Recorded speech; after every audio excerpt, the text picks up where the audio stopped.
അല്ലു അർജുൻ്റെ പുഷ്പ 2 എന്ന സിനിമയുടെ റിലീസിനിടെ ഉണ്ടായ തിക്കിലും തിരക്കിലും പെട്ട 9 വയസ്സുകാരൻ ശ്രീതേജിൻ്റെ മസ്തിഷ്ക മരണം സ്ഥിരീകരിച്ചിട്ടുണ്ട്. ഇതേ തിരക്കിൽപ്പെട്ട് കുട്ടിയുടെ മാതാവ് രേവതി സംഭവ ദിവസം തന്നെ മരിച്ചിരുന്നു. ഹൈദരാബാദ് സിറ്റി പോലീസ് കമ്മീഷണറാണ് ഇപ്പോൾ ശ്രീതേജിൻ്റെ വിവരം പുറത്തുവിട്ടിരിക്കുന്നത്. നടൻ അല്ലു അർജുൻ്റെ ഒരു കടുത്ത ആരാധകനായിരുന്നു ഹൈദരാബാദിലെ ദിൽസുഖ് നഗർ സ്വദേശിയായ 9 വയസ്സുകാരൻ ശ്രീതേജ്.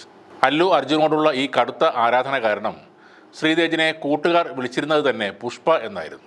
അതുകൊണ്ട് തന്നെ അല്ലു അർജുൻ്റെ പുഷ്പ 2 പ്രീമിയർ ഷോ കാണാൻ തേജിൻ്റെ കടുത്ത നിർബന്ധം മൂലമാണ് മാതാപിതാക്കളായ ഭാസ്കറും രേവതിയും സഹോദരി 7 വയസ്സുകാരി സാൻവികയും ഒരുമിച്ച് ആ തിയേറ്ററിലേക്ക് എത്തിയത്.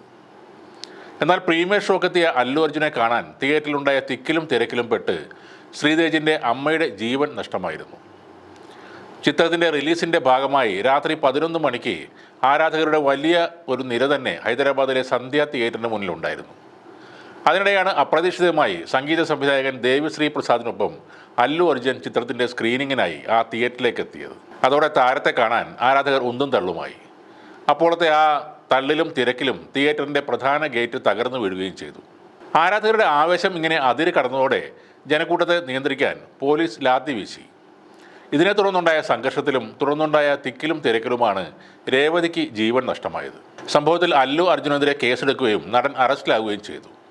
എന്നാൽ ചിത്രത്തിൻ്റെ പ്രീമിയർ ഷോയിൽ പങ്കെടുക്കാൻ അല്ലു അർജുൻ, രശ്മിക മന്ദാന തുടങ്ങിയവർ സന്ധ്യ തിയേറ്ററിൽ എത്തുമെന്ന വിവരം തങ്ങളെ അറിയിച്ചില്ലെന്നാണ് പോലീസ് പറയുന്നത്.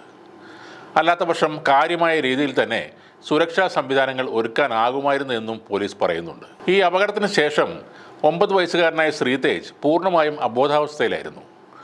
വെന്റിലേറ്ററിൻ്റെ സഹായത്തോടെയാണ് കുട്ടിയുടെ ജീവൻ നിലനിർത്തിയിരുന്നത്. കുട്ടിക്ക് മികച്ച ചികിത്സ നൽകുമെന്ന് തെലങ്കാന സർക്കാർ പറയുകയും ചെയ്തിരുന്നു.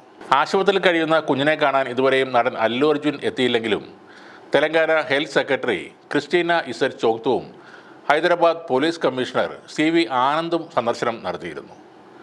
കുഞ്ഞിനെ കണ്ടതിന് ശേഷം മാധ്യമങ്ങളോട് സംസാരിക്കുകയായിരുന്ന CV ആനന്ദ് കുട്ടിക്ക് മസ്തിഷ്ക മരണം സംഭവിച്ചതായി വെളിപ്പെടുത്തിയെന്ന് ദ ഹിന്ദു ആണ് റിപ്പോർട്ട് ചെയ്തത്. അതേസമയം ഈ കുഞ്ഞിനെ സന്ദർശിക്കാത്തതിൻ്റെ കാരണവും അല്ലു അർജുൻ പറഞ്ഞിരുന്നു.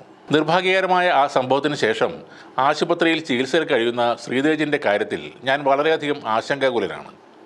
നിലവിൽ നിയമ നടപടികൾ നടക്കുന്നതിനാൽ ശ്രീതേജിനെയും കുടുംബത്തെയും സന്ദർശിക്കരുതെന്ന് ബന്ധപ്പെട്ടവർ എന്നോട് പറഞ്ഞിട്ടുണ്ട്. എൻ്റെ പ്രാർത്ഥനകൾ എപ്പോഴും അവരോടൊപ്പമുണ്ട്.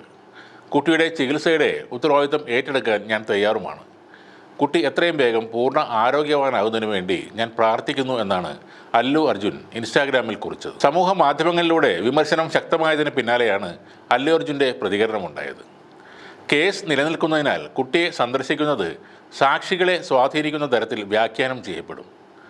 താൻ ഒരു തെറ്റും ചെയ്തിട്ടില്ലെന്നും നിയമത്തിൽ നിന്ന് ഒളിച്ചോടില്ലെന്നും ജയിൽ മോചനത്തിന് ശേഷം അല്ലു അർജുൻ പ്രതികരിച്ചിരുന്നു.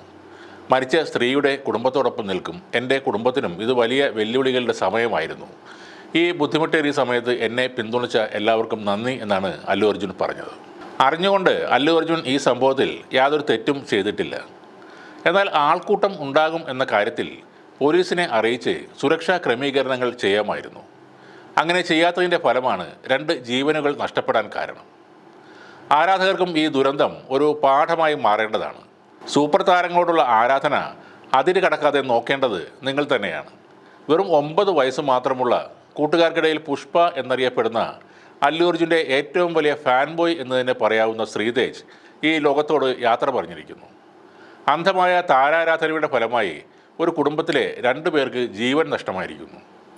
അതിലേറെ സങ്കടകരമാണ് ആ വീട്ടിലെ ഇനി ജീവിച്ചിരിക്കുന്ന 2 പേരുടെ അവസ്ഥ. ഭാര്യയെയും മകനെയും നഷ്ടമായ ഭാസ്കറും ചേട്ടനെയും അമ്മയെയും നഷ്ടമായ സാൻവിക എന്ന 7 വയസ്സുകാരിയും മാത്രമാണ് ഇനി ആ വീട്ടിലുള്ളത്.